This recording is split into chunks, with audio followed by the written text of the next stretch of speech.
In terms of looking at budgets, obviously a lot of people out there are going to try and get budgets together for this.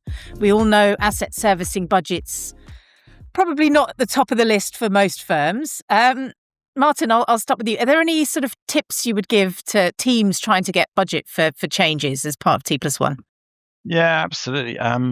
It's always difficult. There's always some competition when it comes to where the pennies are going to be spent.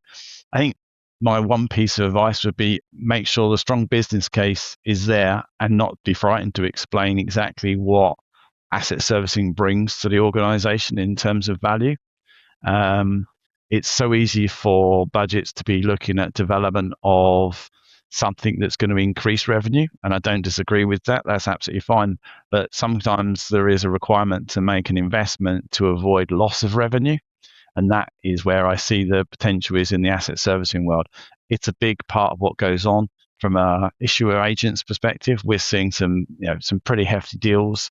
There's lots of money involved, and it's absolutely critical for the issuers and those that are predators that they've got a market in which they can act. If the UK falls behind and it's too difficult to do that, you won't have them coming in to do those corporate actions. You won't have those takeovers, etc. So yeah, absolutely promote the world of asset servicing. It's not a secondary service. It's a primary part of everyone's business. Sure. As any market's looking to be more competitive, I'm sure that's an important aspect of it. Richard, do you want to add anything? Impact is everything. So making sure that stakeholders understand the problem statement and the cost of things not necessarily going right.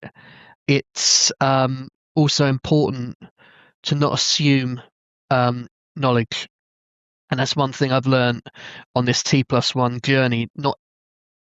Michael will know exactly what I'm talking about a lot of the time because of his experience in the industry.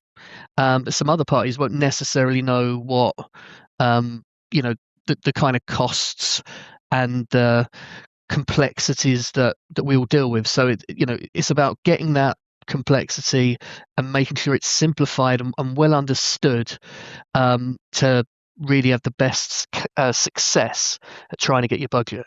Good stuff. Explaining things at a basic level is very important. Hopefully this series will help with that, and certainly our intent.